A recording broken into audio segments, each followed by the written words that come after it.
So, update on my day one.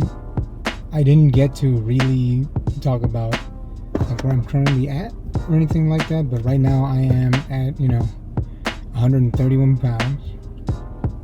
I'm trying to lose weight by doing 2 exercises a day. I don't consider them crazy long exercises. I think I do maybe 30 minutes of strength training, lifting some weights, and then I do about 45 minutes of boxing. If I can't do it at the gym,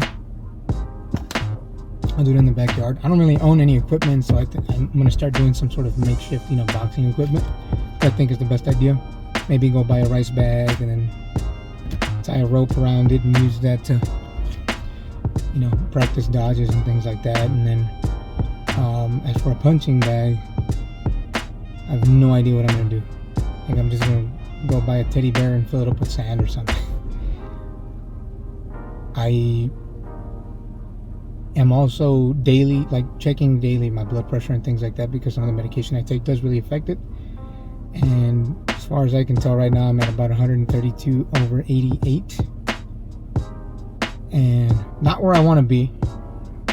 Also why I'm taking the medication. But hopefully the dieting is going to start kicking in soon. I mean, I did start dieting, I want to say maybe 3 days ago.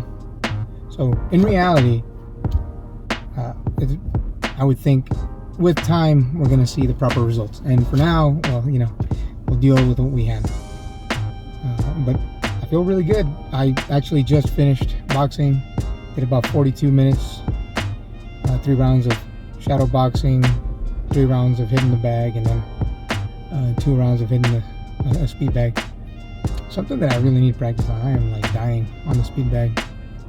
I also need way more stamina, but of course that comes with time. I'm a little overweight. Definitely gonna try and see some results soon. But that's today. My food intake was pretty good. I am fasting. I do fast until 11, so I didn't eat till 11. But I ended up eating 3 eggs, omelet style, with a bunch of tomatoes and some spinach. Very few carbs is what I have to take right now, hence the keto diet, right? And then just to fill my fats, I ate some almonds and some peanuts. Some almonds, some peanuts, some sunflower seeds, and some pumpkin seeds. Not too much. I think I just eat until I feel like I'm okay, not until I feel full. I don't think I'm trying to engorge. It's dealing with the hunger now that I think is the craziest part. For lunch, I had about 2 cans of tuna with very little mayonnaise, because I think that's the worst kind of fat, honestly, and some tomatoes and onions diced. It was delicious, and I think I'm only saying that because of the lack of all the other food that I've been having the last 3 days. I think my brain is, and it's only been 3 days, and I really think my brain is trying to eat at me. But I feel pretty good. I feel really good. So there's that. It was delicious, very, very delicious lunch. And then for dinner, right before, I basically ate before I went boxing, because 6 o'clock is kind of like my cutoff time. After that, the fast begins again. Intermittent fasting is basically what I'm doing, coupled with the keto diet. And I'm pretty sure it's working. I can feel it.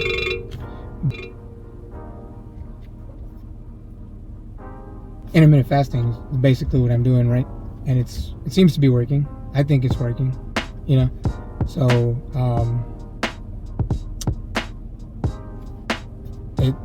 I feel pretty good. I don't feel bad physically. Sickly. It still doesn't hit me like that. I'm starving, but that makes sense. Or I guess I'm not starving. My stomach is just screaming at me, feed me, feed me, feed me, and I'm sure it's asking for carbs. So, trying to survive. Oh,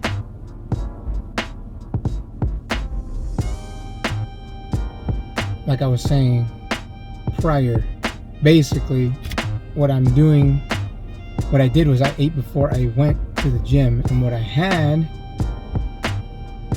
before I went to the gym was 2, I want to say, well, I guess I was gonna say 2 slices of salmon, but in reality it's about 14 ounces of salmon. And about 14 ounces of salmon. I put very little salt, and I think it was like 200 grams of broccoli. So it was like broccoli coupled with salmon, and then I put lemon on there like it was nobody's business. Not gonna lie to you, also very delicious. Very, very basic, nothing really added onto it, but it was great. It was so freaking good, I cannot lie. But you know, that's basically the gist of what I did today. I take my medication twice a day. So in the morning when I wake up, scratch that, not when I wake up, because if I don't have food in my stomach, it basically destroys me. But at around 11 o'clock, I'll take the prednisone, I'll take the mycophenolate, I'll take the Plaquenil, or the hydroxychloroquine as they call it in the generic form, and then I'll take my lisinopril, and of course while I'm eating, and that'll do it. There's also one more medication that I'm currently taking that I don't think I really talked about. It's called Benlysta. It's supposed to help me with my kidney issues, and so far it looks like the numbers are good. I haven't been to the doctor in a while. The next appointment isn't until January, so I'm looking forward to that one. But I'm going to try and get as healthy as possible before I go there. I think it'll surprise my doctor. I think it'll make my doctor really happy. Because, you know, they really care about your health and your weight and how your body regulates and whatnot. But, you know, that's a story for another time. For now, focusing on healthy lifestyle, eating right, all plenty of, you know, exercise and physical activity, which I think I'm doing right, you know. On the weekends, I don't go to the gym, so I'm wondering what the heck I'm gonna do. But in all honesty, I think I'm gonna go biking. I actually bought a bike, I want to say about 6 months ago, and I used it for a little bit, but the paint was kind of destroyed. So I stripped it and then I painted it, and now I just got to rebuild it again. Not the easiest thing, or at least for me, it's not the easiest thing. It's pretty enough, but going to rebuild the bike. Once that bike is rebuilt, I think on the weekends I'm gonna go either mountain biking or maybe just hiking. I know for sure Saturdays are gonna be my hiking days. I'm trying to fill up the days with some sort of physical activity as much as I can. I don't think it needs to be anything hardcore, nothing super draining, especially on the weekends, because I know I expend a lot of energy during the week, you know, with the boxing and the weightlifting.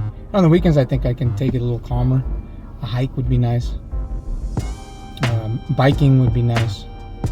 Anything that just doesn't feel like I'm exerting a ridiculous amount of, you know, energy with my body, I think would be nice. It's not like I'm gonna go mountain bike down a crazy, you know, trail or something like that. I think I'm just gonna take it very relaxed. And then if I feel it at some point, maybe I'll scale up and go do one of those things. But for now, you know, let's stick to what my routine is now. That way I don't overwhelm myself and I don't feel crazy. I know having lupus is one of the craziest things ever, because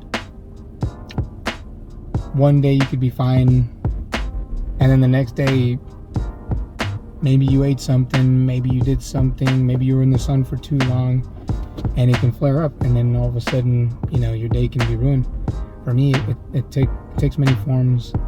I get migraines, something that I'm happy I haven't gotten in a very long time, and I think it's because I've been really watching what I do. But the migraines were some of the most unbearable things that I've ever experienced. I used to think that, like, a headache is a headache, but these, I mean, I couldn't believe that a pain in your head would be so strong that it would make you vomit. Like, that's crazy. And for it to happen so frequently is scary. So I'm thankful that I don't have to deal with that, and I haven't dealt with a migraine in a long time. And so I'm happy about that. Other things that I would get is like swelling. Whenever I would get a flare-up, I guess my kidneys would malfunction, and I would start to retain liquid, and my legs would look like balloons, and it's painful. Feels like your skin is ripping because your body is just throwing water into those areas. It's just storing it there, so you can't even walk. You're on a chair, they tell you to elevate your legs, and that doesn't really help too much. Maybe the pain subsides a little bit, but it's nothing. It's not so incredible that it actually makes me want to, like, it makes me think that I'm going to be okay. Things like that. And I mean, that's just a couple of things that I've dealt with when it comes to lupus. I've known other people with lupus that I've had the pleasure of meeting, and hearing their stories is just tragic. I mean, I have a very aggressive form of lupus. It went for things that could have killed me if I hadn't gotten them checked out, but I was fortunate. My doctors believed me when I said that I didn't think it was just a random illness, and they got it under control, and here I am. It took about a year of fighting and a lot of consistency. Very painful. Chemotherapy, something I would never wish on anybody. It is literally, and this is probably the most overused phrase, but poison in your veins, and it is horrible. It feels like your veins are on fire. It feels like your body's on fire. And I hope that I wish that no one would have to go through it. But unfortunately, we haven't come up with anything yet that doesn't hurt you while fixing you. So, but I mean, that's about it. That's an update for now. We'll see what happens in the next few days. I'll start taking pictures of my weight and like what my stats are when it comes to weight loss and how frequent the weight loss is. And I'll use that too, because I need to know if what I'm doing is working or not. But I hope everybody who's watching this is also trying to stay happy and stay healthy, and I wish everybody the best of luck in their journey. I know I need it, and I know everybody else needs it. There's a part of you that needs to persevere, but there's also a part of you that just needs support from anything. It doesn't really matter. I know that if you need support, I'm here, and I hope that you're there too for me. Well, that's about it. Goodbye.